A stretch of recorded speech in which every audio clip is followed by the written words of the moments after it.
Start rolling. எத்தனையோ custodial deaths திமுக ஆட்சியில் நடந்திருக்கு. லத்தி எல்லாம் உடையுது, வாயில மிளகாத்தூளை போடுறாங்க, ஆணுறுப்புல மிளகாத்தூளை போடுறாங்க, அட்டின்னு அடிச்சு செத்தே போறான் அஜித்குமார். இந்த கட்சி ஏன் இரண்டாவது முறை எப்போதுமே ஆட்சிக்கு வந்ததில்லை என்று நீங்கள் எப்போதாவது யோசித்திருக்கிறீர்களா? இந்த காவல்துறையை கட்டுப்படுத்த முடியாத, கட்டுப்படுத்த அதிகாரமற்ற, கட்டுப்படுத்த திறனற்ற ஒரு முதல்வரை பொம்மை முதல்வர் என்று சொல்லாமல் வேறு எப்படி சொல்வது? காவல்துறையை ஒரு கூலிப்படையாகத்தான் திமுக அரசு இந்த 5 ஆண்டுகளாக பயன்படுத்தி வந்திருக்கிறது என்பதை பல்வேறு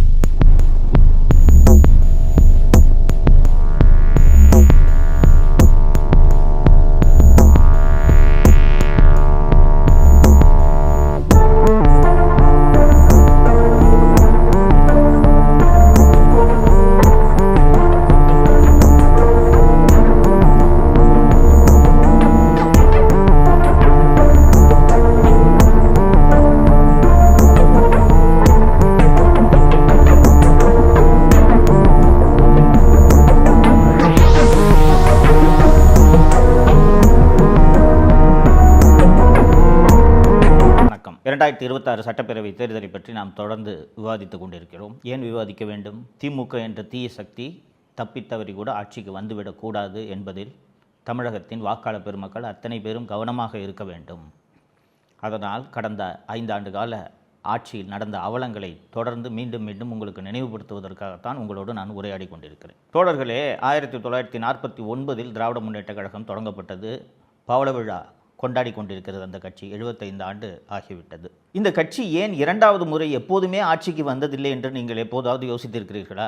திரிணாமுல் காங்கிரஸ் புதிதாக தொடங்கப்பட்ட கட்சி. தொடர்ந்து 4வது முறையாக மம்தா பானர்ஜி மேற்கு வங்கத்தை ஆண்டு கொண்டிருக்கிறார்.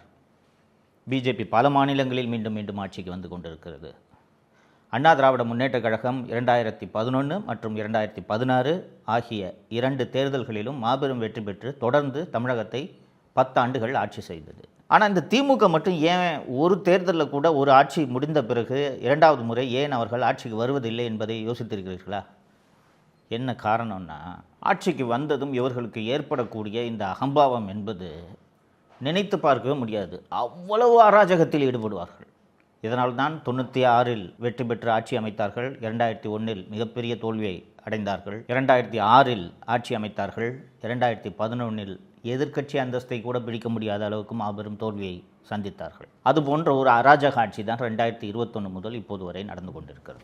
தோழர்களே, தமிழக முதல்வர் திரு மு.க. ஸ்டாலின் அவர்களை பொம்மை முதல்வர்னு நானும் தொடர்ந்து விமர்சிச்சிருக்கேன். நிறைய எதிர்க்கட்சிகள் விமர்சிச்சிருக்காங்க.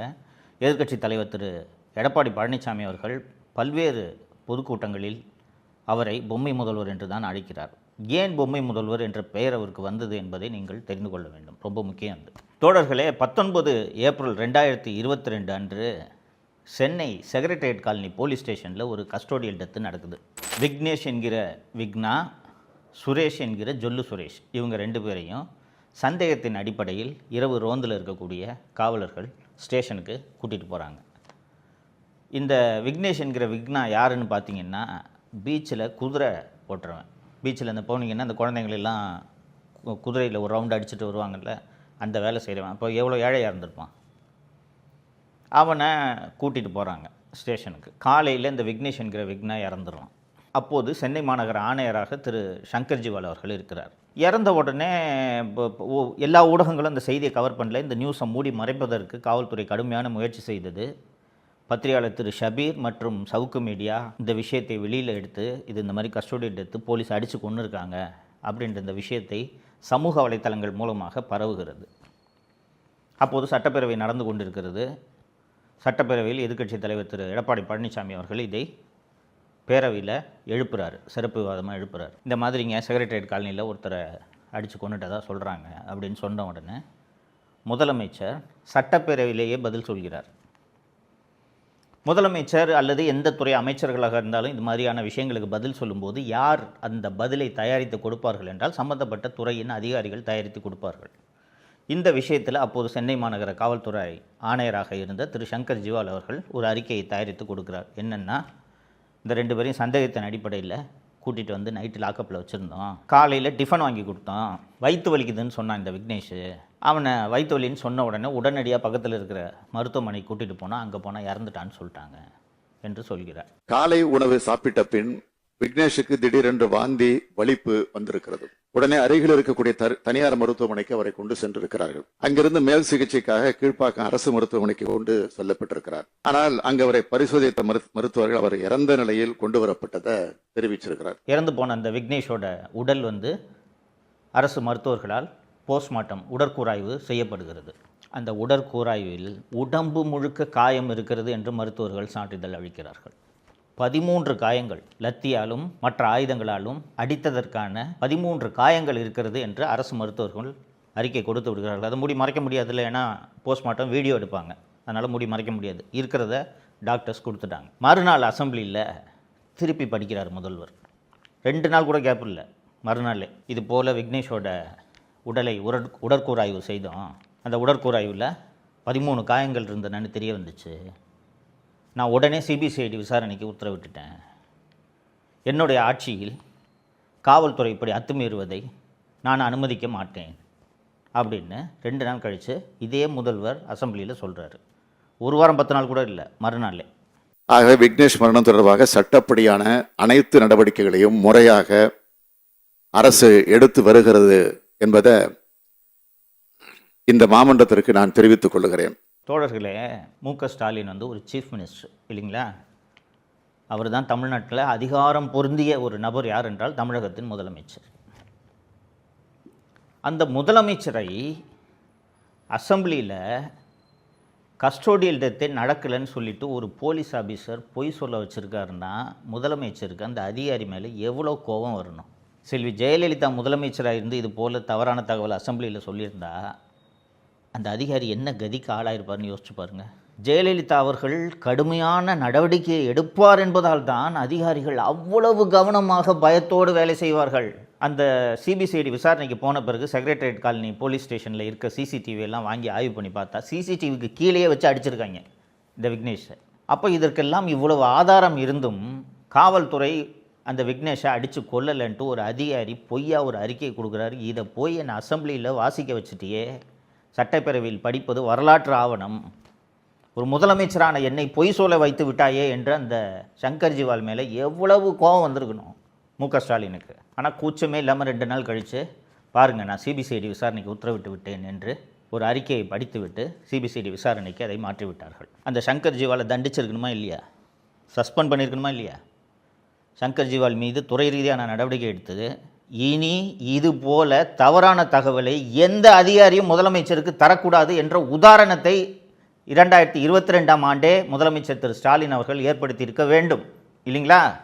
எந்த முதலமைச்சராக இருந்தாலும் இதனை செஞ்சுருப்பாங்க. கோவம் வரணும்ல, என்ன அசெம்பிளியில் போய் சொல்ல வச்சுட்டு என்ன சிஎம் என்ன பண்ணார் தெரியுமா? முதலமைச்சர் மு.க. ஸ்டாலின் இதே சங்கர் ஜிவாலை தமிழ்நாட்டோட சட்டம் ஒழுங்கு டிஜிபியாக நியமிக்கிறார். 2 வருஷம் சங்கர் ஜிவால் டிஜிபியாக இருந்தார்.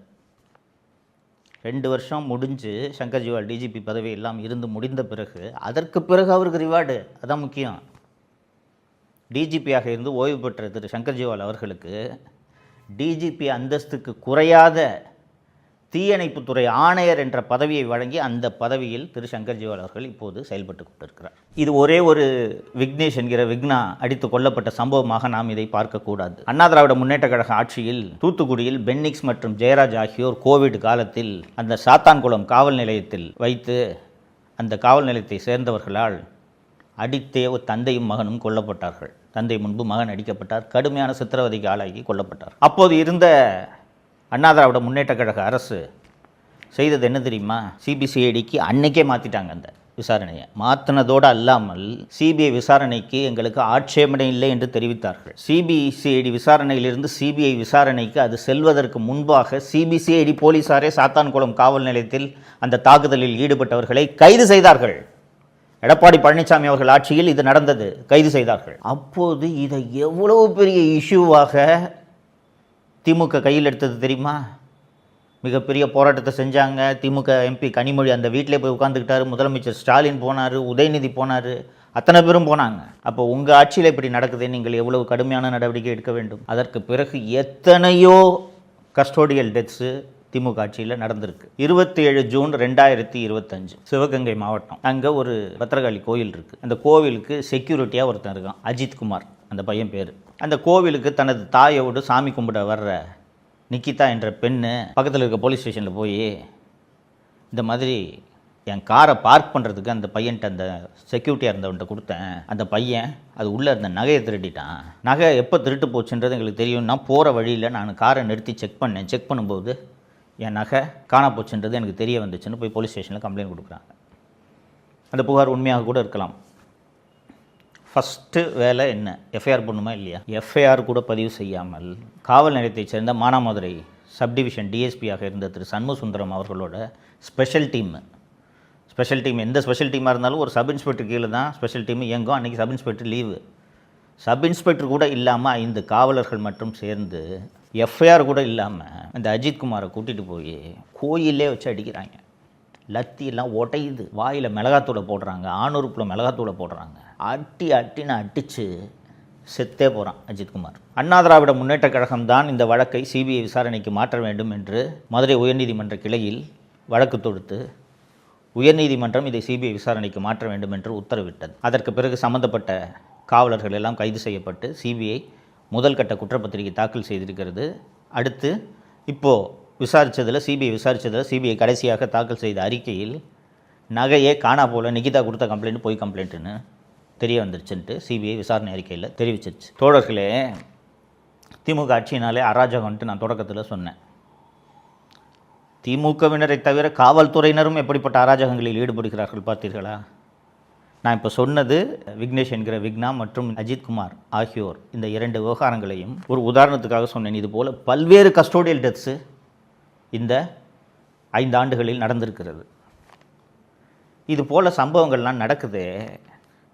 சம்பந்தப்பட்ட காவல்துறையினருக்கு கடுமையான தண்டனையை வழங்குவேன் என்று முதலமைச்சர் கடுமையாக இரும்பு கரம் கொண்டு நடவடிக்கை எடுத்திருந்தால் இப்படி இத்தனை அப்பாவிகள் செத்திருப்பார்களா? ஒருத்தன் பீச்சில் குதிரை ஓட்டுறவன் விக்னேஷ், இன்னொருத்தன் கோவிலில் செக்யூரிட்டி, ப்ரைவேட் செக்யூரிட்டி கார்டு 12,000 சம்பளம் வாங்குவான். அவன் செய்யாத திருட்டுக்காக 5 காவலர்கள் அவனை அடித்தே கொள்கிறார்கள் என்றால் காவல்துறைக்கு எந்த அளவுக்கு துணிவு வந்திருக்கிறது? இந்த காவல்துறையை கட்டுப்படுத்த முடியாத, கட்டுப்படுத்த அதிகாரமற்ற, கட்டுப்படுத்த திறனற்ற ஒரு முதல்வரை பொம்மை முதல்வர் என்று சொல்லாமல் வேறு எப்படி சொல்வது? சாதாரண பொதுமக்களுக்கு பாதுகாப்பே கிடையாது தோழர்களே. இன்னும் வரக்கூடிய நாட்களில் நான் தொடர்ந்து பேசுவேன். திமுகவை எதிர்த்து பேசினாலே பொய் வழக்கில் காவல்துறை கைது செய்கிறது. காவல்துறையை கிட்டத்தட்ட திமுகவின் கூலிப்படையாகவே தமிழக முதல்வர் மாற்றிவிட்டார்.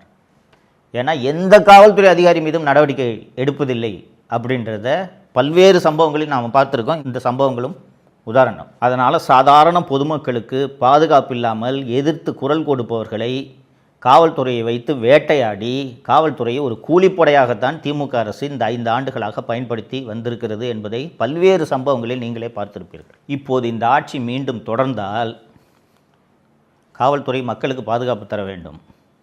ஆனால் காவல்துறை கூலிப்படையாக மாறி இது போல செயல்பட்டால் அஜித்குமார்களும் விக்னேஷ் என்கிற விக்னாக்களும் மீண்டும் அடுத்த ஆட்சியிலும் தொடர்வார்களா இல்லையா என்பதை நீங்கள் அத்தனை பேரும் சிந்திக்க வேண்டும். 2026 வாக்களிக்கும் போது, வாக்குச்சாவடிக்கு செல்லும் போது தப்பித்தவறி கூட உதயசூரியன் மற்றும் அதன் கூட்டணி கட்சிகளுக்கு வாக்களித்து விடக்கூடாது என்பதை நீங்கள் மனதில் வைக்க வேண்டும். மீண்டும் இந்த காட்டாட்சி தொடர்ந்தால் தமிழகத்தை யாராலும் காப்பாற்ற முடியாது என்பதை நீங்கள் மனதில் வைத்துக்கொள்ள வேண்டும். அதற்காக தான் இந்த விழிப்புணர்வு வீடியோ. தொடர்ந்து விவாதிப்போம். நன்றி. தமிழகத்தை காப்போம்.